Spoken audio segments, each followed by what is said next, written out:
오랜 세월 신앙생활을 해온 분들도 주기도문을 외우면서 그 속에 숨겨진 깊은 의미를 제대로 깨닫지 못하는 경우가 많습니다. 그 중에서도 첫 번째 구절인 하늘에 계신 우리 아버지여라는 짧은 부름 안에는 놀라운 영적 진리가 숨어 있습니다. 이 구절은 단순한 시작말이 아닙니다. 하나님이 어떤 분이시며 우리가 어떤 존재인지를 함께 보여주는 고백입니다. 예수님께서는 기도의 첫머리부터 하나님을 아버지라고 부르도록 가르치셨습니다. 이것은 거리낌 없는 친밀한 관계를 나타냅니다. 하나님은 멀리 떨어져 계신 막연한 존재가 아니라 우리의 삶을 자세히 살피시고 책임져 주시는 분입니다. 하늘에 계신이라는 표현은 단순한 장소 설명이 아닙니다. 그것은 하나님의 초월성과 거룩하심을 보여줍니다. 이 세상의 아버지와는 비교할 수 없는 죄 없고 완전한 사랑의 근원이신 하나님을 가리키는 표현이지요. 이 한 문장은 하나님을 향한 경외심과 동시에 우리가 하나님의 자녀로서 살아가야 할 정체성을 깨우쳐 줍니다. 요한복음 1장 12절은 이렇게 말합니다. 영접하는 자, 곧 그 이름을 믿는 자들에게는 하나님의 자녀가 되는 권세를 주셨으니 이는 단순한 표현이 아닌 실제적인 신분의 변화를 말합니다. 시편 103편 13절에서도 아버지가 자식을 긍휼히 여김같이 여호와께서는 자기를 경외하는 자를 긍휼히 여기신다고 기록되어 있습니다. 이 말씀은 하나님이 단지 창조주이실 뿐만 아니라 우리의 연약함을 이해하고 품어주시는 분이라는 사실을 다시금 상기시킵니다. 그러므로 이 짧은 호칭 하늘에 계신 우리 아버지여는 우리가 기도하는 대상이 누구인지 그리고 우리가 그분 앞에서 어떤 존재인지 분명히 해줍니다. 하나님은 전능하시지만 동시에 우리를 친밀하게 사랑하시는 아버지입니다. 이처럼 기도는 단순한 의무가 아니라 관계에서 출발합니다. 반복되는 형식이 아닌 마음 깊은 곳에서 우러나는 신뢰의 표현이 되어야 합니다. 주님은 우리를 종교적 틀 안에 가두시려는 것이 아니라 사랑의 관계로 초대하십니다. 이제 주기도문의 다음 구절로 넘어가 봅시다. 이름이 거룩히 여김을 받으시오며 이 문장은 하나님의 성호가 단지 입술로 불리는 것이 아니라 우리 삶 전체를 통해 존귀하게 여겨지기를 바라는 기도입니다. 성경에서 이름은 단순한 호칭이 아닌 존재 자체, 성품과 권위를 상징합니다. 따라서 이 기도는 하나님께서 그분의 본질 그대로 존귀히 여김을 받으시기를 원합니다라는 깊은 고백입니다. 이 구절은 하나님께 드리는 찬양인과 동시에 우리의 삶을 되돌아보게 합니다. 하나님의 이름이 과연 나의 언어, 태도, 행동 속에서 거룩히 여겨지고 있는가를 묻는 기도이기도 하지요. 레위기 22장 32절에서 하나님은 이렇게 말씀하십니다. 너희는 내 거룩한 이름을 욕되게 하지 말라. 나는 이스라엘 자손 중에서 거룩하게 여김을 받을 것이니라. 이는 하나님께서 자신의 이름이 사람들 가운데 가볍게 여겨지는 것을 결코 원치 않으신다는 점을 분명히 밝히는 말씀입니다. 우리 삶이 곧 하나님의 이름을 드러내는 통로입니다. 하지만 때로 우리는 하나님의 이름을 너무 쉽게 사용합니다. 감사할 땐 주님 감사합니다라고 하지만 불만이 생기면 하나님은 왜 내 기도를 안 들어주시지라고 쉽게 말합니다. 하나님의 이름이 그저 말끝에 붙는 장식처럼 사용될 때 그 이름은 거룩함을 잃습니다. 그래서 예수님은 우리에게 이 기도를 가르치셨습니다. 하나님을 존귀히 여기고 그 존귀함이 내 삶 전체를 통해 나타나게 하라고요. 마태복음 5장 16절에서 예수님은 말씀하셨습니다. 이같이 너희 빛이 사람 앞에 비치게 하여 그들로 너희 착한 행실을 보고 하늘에 계신 너희 아버지께 영광을 돌리게 하라. 결국 하나님의 이름이 거룩히 여김을 받는 일은 단지 예배실 안에서의 일이 아니라 우리의 일상과 행실 속에서 실현되어야 하는 것입니다. 그러므로 이 구절은 하나님께 드리는 기도인 동시에 나 자신을 향한 결단입니다. 우리가 이름이 거룩히 여김을 받으시오며라고 고백할 때 그 말에는 하나님께 영광 돌리는 삶을 살겠다는 다짐이 담겨 있어야 합니다. 만약 예배당 안에서는 믿음 좋은 사람처럼 보이지만 살 속에서는 쉽게 분노하고 비방한다면 과연 하나님의 이름은 내 삶에서 존귀히 여김을 받고 있는 걸까요? 이 기도는 나 자신을 날마다 돌아보게 하는 묵상의 거울입니다. 내 말, 내 행동, 내 선택이 하나님의 이름을 높이고 있는지 점검하게 하는 거룩한 기도의 통로입니다. 무엇보다 하나님의 이름이 거룩히 여김을 받으려면 내 마음속에서 먼저 그분의 이름이 존귀해야 합니다. 어떤 일을 하든지 하나님의 이름을 생각하며 그 이름에 합당하게 살아가는 것. 그것이 곧 주기도문이 요청하는 삶입니다. 이름이 거룩히 여김을 받는다는 것은 결국 내 삶이 하나님의 이름을 드러내는 통로가 되는 것입니다. 기도는 단지 하나님께 나의 소원을 아뢰는 수단이 아닙니다. 진정한 기도란 하나님의 뜻이 이 땅 가운데 구체적으로 실현되기를 바라는 마음에서 출발합니다. 오늘은 주기도문에 나오는 세 번째 구절 나라가 임하시오며에 담긴 메시지를 함께 묵상해 보고자 합니다. 우리는 이 기도를 무심코 반복하며 외워왔지만 과연 하나님의 나라가 임한다는 말이 실제로 무엇을 뜻하는지 깊이 생각해 본 적 있으신가요? 이 구절은 단순히 훗날 우리가 도달할 천국을 바라는 희망의 표현이 아닙니다. 오히려 지금 여기서부터 하나님의 다스림이 우리의 삶에 드러나기를 소망하는 고백입니다. 예수님께서는 공생애를 시작하시며 회개하라 천국이 가까이 왔느니라라고 선포하셨습니다. 여기서 천국은 곧 하나님의 나라를 의미합니다. 즉 예수님의 오심과 함께 하나님의 통치는 이미 시작되었고 이제 우리는 그 나라의 백성으로 살아가야 한다는 것이 복음의 핵심입니다. 하나님께서 통치하시는 삶의 자리가 바로 하나님의 나라인 것입니다. 그래서 나라가 임하시오며라고 기도할 때 우리는 하나님 앞에 이렇게 고백하는 셈입니다.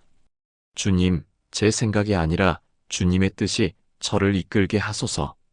제 계획보다 주님의 계획이 제 삶을 주관하게 하소서. 하나님의 나라가 우리 안에 임하면 우리는 더 이상 나 중심의 사고방식으로 살 수 없습니다. 인간적 기준과 세속적 성공이 아닌 하나님의 말씀을 삶의 기준으로 삼고 살아야 합니다. 이 기도는 단지 말로 드리는 것이 아니라 우리의 삶 전체가 하나님의 뜻에 따라 움직이겠다는 의지를 담은 신앙 고백입니다. 누가복음 17장 20절 21절에서 예수님은 이렇게 말씀하십니다. 하나님의 나라는 볼 수 있게 임하는 것이 아니요 하나님의 나라는 너희 안에 있느니라. 이 말씀은 하나님의 나라는 외적인 조건이 아니라 믿는 이들의 삶 속에서 이미 시작되었다는 사실을 보여줍니다. 하지만 우리는 종종 이 기도를 하면서도 여전히 내 생각과 판단, 계획이 삶의 중심에 놓이곤 합니다. 하나님의 나라를 바라면서도 실제로는 내 뜻을 이루기 위해 기도하고 있는 것이지요. 진정한 하나님 나라는 내 자아가 내려놓아지고 하나님의 뜻이 삶의 우선순위가 될 때 실현됩니다. 이 기도는 예배당 안에서만이 아니라 가정에서, 일터에서, 인간관계 속에서 살아내야 할 기도의 열매입니다. 가족 간의 갈등이나 직장에서 겪는 억울함 가운데서도 세상의 방식이 아니라 하나님, 나라의 방식, 사랑, 용서, 정의와 정직을 선택하는 결단이 바로 나라가 임하시오를 사는 방식입니다. 하나님의 나라는 단지 물리적 장소가 아니라 회복된 관계의 공동체입니다. 하나님과의 관계, 이웃과의 관계, 그리고 자신과의 관계 속에서 하나님의 뜻이 드러나는 삶. 그것이 곧 하나님 나라입니다. 이 기도를 드릴 때마다 우리는 먼 미래를 기다리는 것이 아니라 지금 여기에서 하나님의 통치가 시작되기를 간구해야 합니다. 하나님은 오늘도 우리 각자의 삶 속에 그분의 나라를 세워가고 계십니다. 이어지는 주기도문의 네 번째 구절은 뜻이 하늘에서 이루어진 것 같이 땅에서도 이루어지이다입니다. 이 말씀은 우리의 기도가 하나님의 뜻에 점점 더 가까이 정렬되어야 한다는 것을 일깨워줍니다. 이 구절은 단순히 하나님의 뜻이 세상에 펼쳐지기를 소망하는 기도문이 아닙니다. 이 기도에는 내가 먼저 하나님의 뜻 앞에 겸손히 서고 내 뜻을 내려놓겠다는 신앙인의 자세가 담겨 있습니다. 하늘은 하나님의 완전한 통치가 이루어지는 영역을 상징합니다. 그곳에서는 하나님의 말씀과 계획이 지체됨 없이 온전히 성취됩니다. 그리고 땅에서도 이루어지라는 말은 그 하늘의 질서와 뜻이 우리의 삶 속, 즉 현실의 자리에서도 실현되기를 바라는 간절한 기도입니다. 이 땅은 단지 물리적 세계만이 아니라 나의 일상과 마음, 행동, 가정과 직장, 관계와 선택의 모든 영역을 뜻합니다. 하지만 현실에서는 인간의 욕망, 이기심, 탐욕, 분열이 더 자주 자리하고 있습니다. 그래서 이 기도는 단순히 평화를 바라는 이상적인 문장이 아니라 회개와 결단을 담은 기도입니다. 하나님 앞에서 내 뜻을 내려놓고 하나님의 뜻을 따르겠다는 순종의 표현입니다. 로마서 12장 2절에서 바울은 이렇게 권면합니다. 이 세대를 본받지 말고 오직 마음을 새롭게 함으로 변화를 받아 하나님의 뜻이 무엇인지 분별하도록 하라. 여기서 중요한 것은 하나님의 뜻을 아는 것에서 그치는 것이 아니라 그 뜻을 따라 내 삶이 변화되어야 한다는 점입니다. 시편 40편 8절에 시인은 이렇게 고백합니다. 나의 하나님이여, 내가 주의 뜻 행하기를 즐기오니 주의 법이 나의 심중에 있나이다. 하나님의 뜻을 따르는 것은 단순한 의무가 아닌 기쁨이 되어야 한다는 고백입니다. 하나님의 뜻과 나의 뜻이 충돌할 때 나는 어느 쪽을 따르려 하는가? 예수님께서 겟세마네 동산에서 드린 기도가 바로 그 본을 보여줍니다. 내 아버지여, 나의 원대로 마시고 아버지의 원대로 하옵소서. 이 말씀은 하나님의 뜻을 따른다는 것이 항상 쉬운 길은 아니지만 결국에는 생명과 구원의 길임을 말해줍니다. 그러므로 뜻이 하늘에서 이루어진 것 같이 땅에서도 이루어지이다라는 기도는 단지 세상의 평화를 바라는 것이 아닙니다. 그보다는 내 삶이 하나님의 뜻을 따르는 살아있는 통로가 되기를 바라는 고백이어야 합니다. 기도는 하나님 앞에서 내가 무엇을 얻을 수 있을지를 따지기보다 내가 무엇을 내려놓고 어떤 마음을 드릴 수 있을지를 묻게 합니다. 그동안 붙들고 있던 자, 확신하던 생각들, 나만의 방식과 기준을 내려놓고 하나님의 뜻 앞에 겸손히 엎드리는 것. 그것이 진짜 믿음의 시작입니다. 기도는 단지 말로 끝나지 않습니다. 삶의 자리에서 하나님의 뜻을 따르는 실제적인 순종으로 이어져야만 온전해집니다. 그 뜻은 화려한 무언가가 아니라 사랑과 자비, 용서와 겸손, 그리고 정직함으로 구체화됩니다. 여러분은 정말로 하나님의 뜻이 자신의 삶 가운데 실현되기를 바라시나요? 아니면 아직도 내가 계획한 인생의 흐름에 더 많은 비중을 두고 계신가요? 이제 우리는 오늘 우리에게 일용할 양식을 주시옵고라는 주기도문의 5번째 구절로 넘어갑니다. 이 짧은 기도에는 하나님의 실제적인 공급하심과 그분을 향한 신뢰의 고백이 담겨 있습니다. 기도는 거창한 목표를 세우는 자리가 아니라 오늘 하루 필요한 것을 겸손히 구하는 시간입니다. 일용할 양식이라는 표현은 단순히 끼니 해결이나 물질적인 도움만을 뜻하지 않습니다. 여기에 담긴 의미는 훨씬 더 깊고 영적입니다. 특히 주목할 단어는 오늘입니다.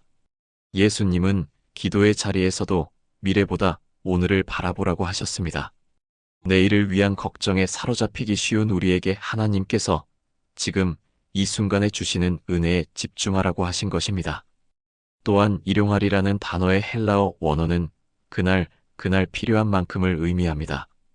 즉 하나님은 우리의 필요를 정확히 아시고 넘치지도 모자라지도 않게 그날의 분량대로 공급하신다는 뜻입니다. 출애굽기 16장을 보면 광야의 이스라엘 백성들에게 하나님께서 하늘에서 만나를 내려주시되 하루치만 거두게 하신 장면이 나옵니다. 더 모은 자들은 욕심 때문에 썩은 만나를 보게 되었지요.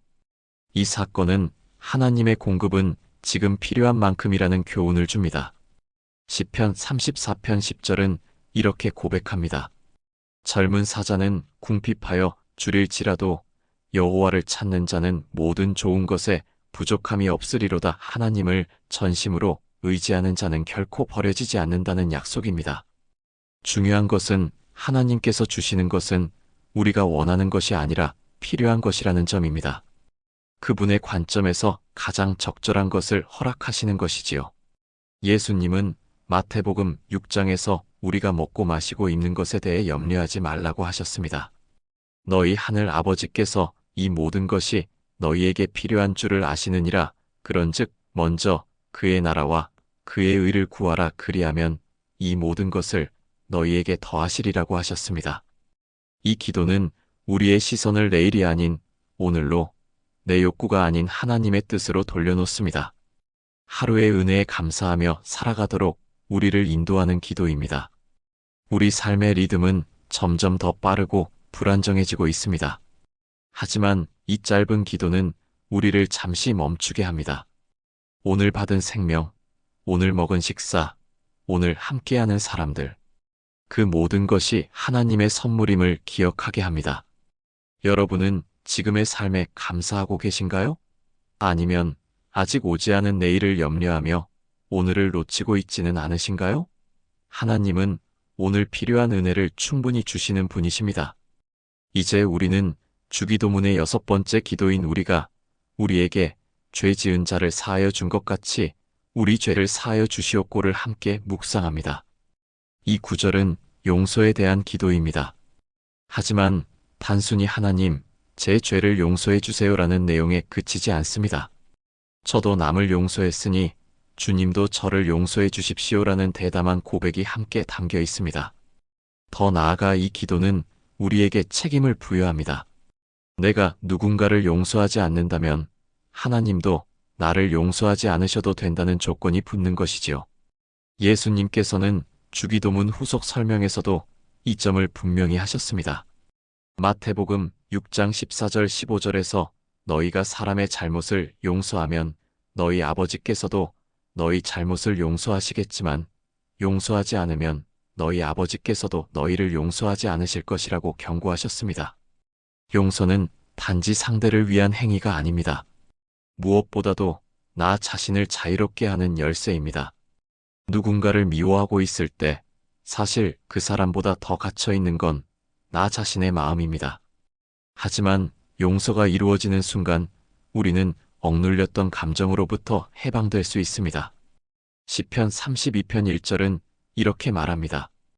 허물의 사함을 받고 죄가 가려진 자는 복이 있도다. 용서받은 자는 참된 평안을 누립니다. 그 복은 하나님께만 머물러 있는 것이 아니라 우리가 먼저 다른 사람에게 흘려보내야 할 은혜이기도 합니다. 물론 용서는 쉽지 않습니다.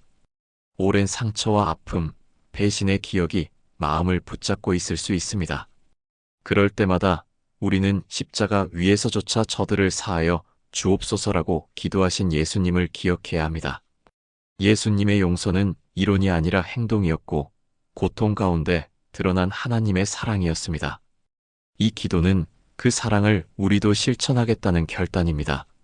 하나님, 나라의 백성은 용서하는 사람입니다. 그 용서가 어려울수록 더욱 간절히 이 기도를 드려야 합니다. 내가 얼마나 용서하느냐에 따라 하나님의 은혜도 그만큼 우리에게 임합니다. 기도하는 사람은 용서를 멈추지 않습니다. 용서를 미루는 순간 기도의 응답도 멈출 수 있습니다. 오늘도 하나님은 우리가 이 기도를 드릴 때 우리의 마음속 묶여있는 감정을 풀어주시기를 원하십니다. 용서는 단순히 관계를 회복하는 것이 아니라 하나님의 나라를 이 땅에 드러내는 위대한 행위입니다. 우리를 시험에 들게 하지 마시옵고 다만 악에서 구하시옵소서. 이 기도를 통해 우리는 신앙의 여정에서 매일 마주하는 유혹과 악의 세력 앞에서 하나님께 도움을 구하는 마음을 배우게 됩니다.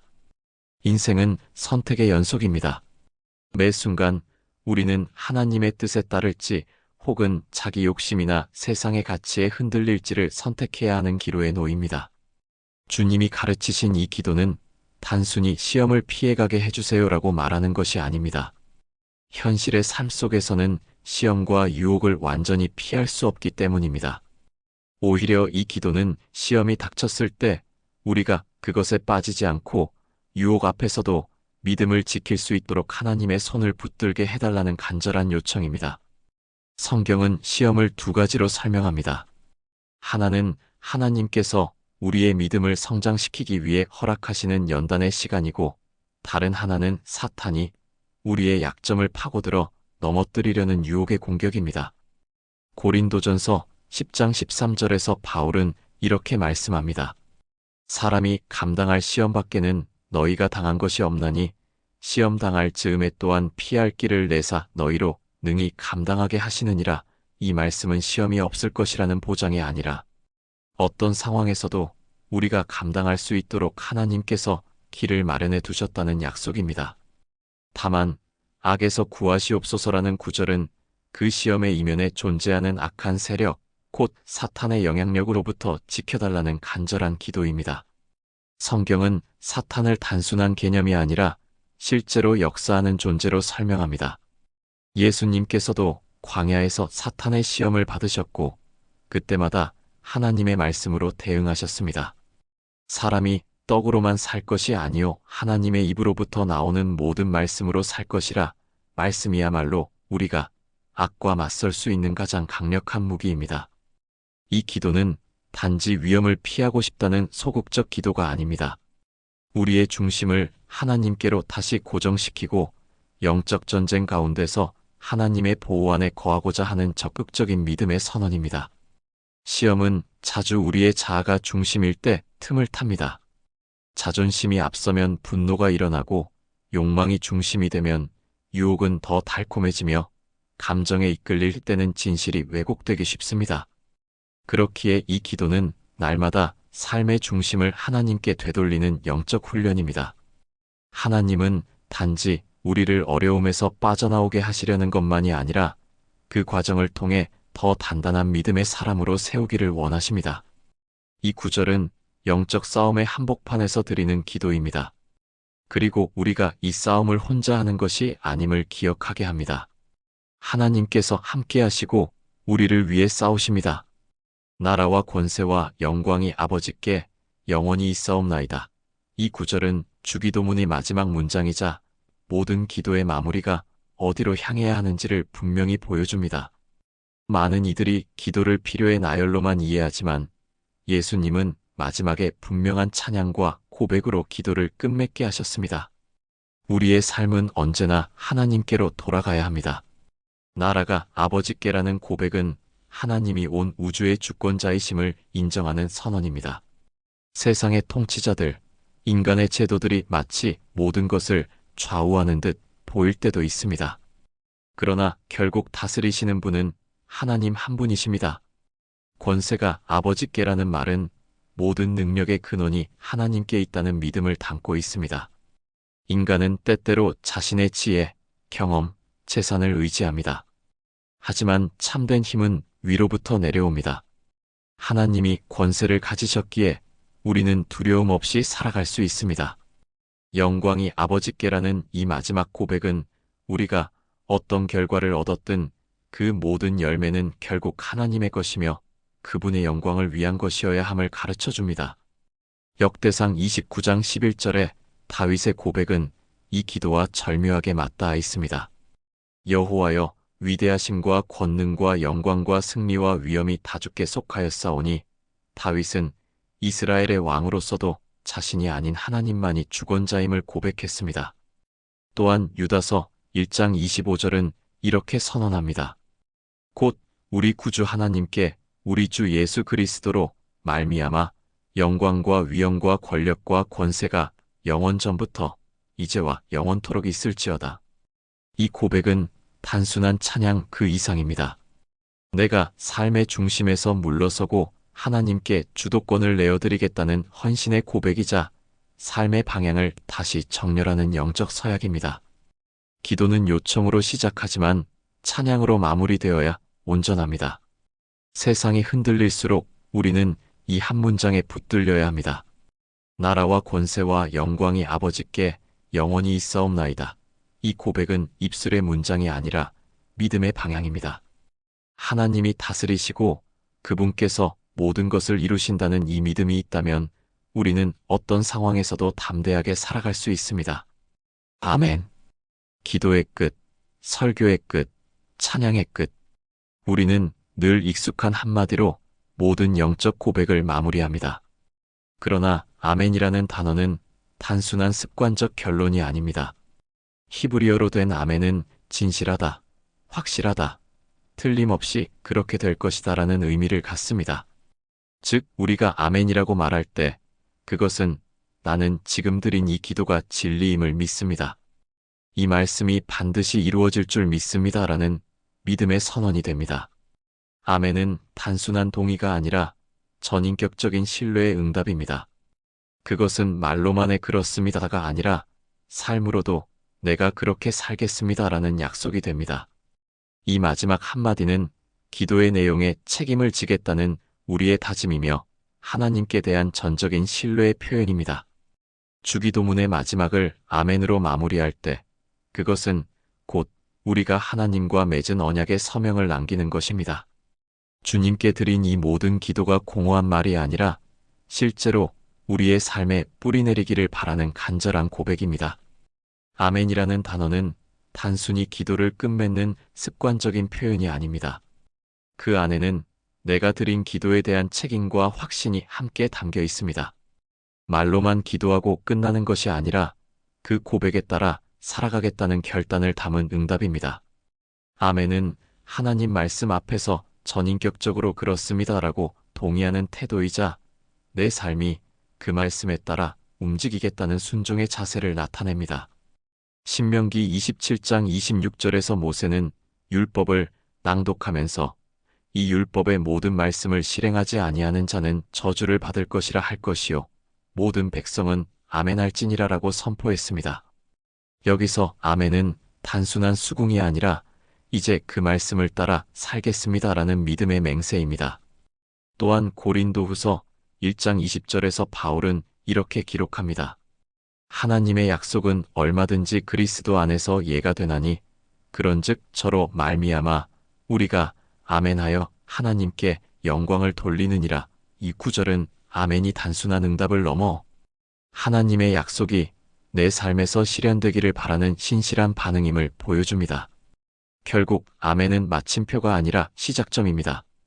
우리가 주기도문에서 하나님의 나라, 뜻, 공급, 용서, 보호, 영광을 고백했다면 그 모든 고백 위에 아멘은 그 말씀을 삶에서 이루겠다는 다짐의 외침입니다.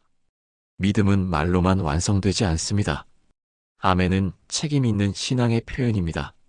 그 기도를 진심으로 믿고 이제 삶으로 살아보겠다는 서약이지요.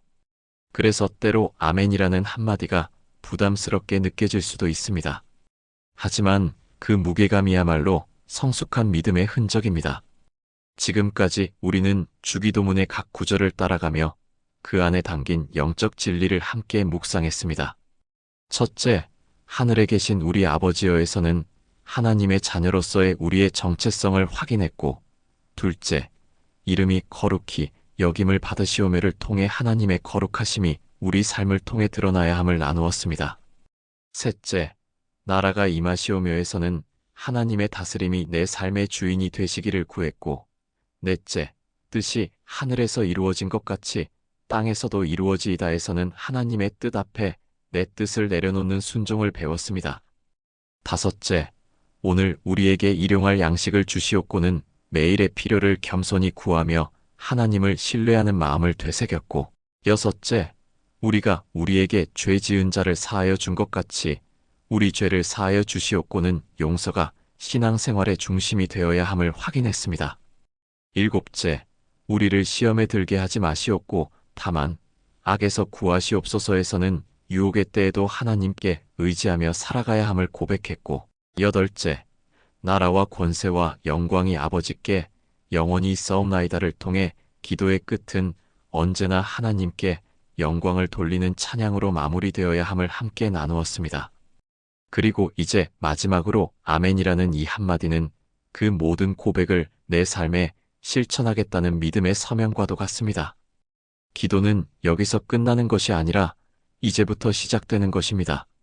기도로 고백한 내용을 실제 삶에서 실천해 나가는 것. 그것이 아멘의 참된 의미입니다. 말이 아닌 행동으로 드리는 기도, 일상 속에서 살아내는 신앙, 그 자리에 아멘은 날마다 새롭게 올려져야 합니다. 여러분은 주기도문을 단순한 암송문으로만 대하고 계신가요? 아니면 그 안에 담긴 복음을 삶으로 살아내고 계신가요? 하나님 앞에서 그리고 자신의 삶 앞에서 진심으로 아멘이라고 말할 수 있으신가요? 만약 여러분도 그 고백대로 살아가기를 소망하신다면 아래 댓글에 아멘이라고 남겨주세요. 하나님의 말씀이 여러분의 삶 가운데 충만히 이루어지기를 진심으로 축복합니다.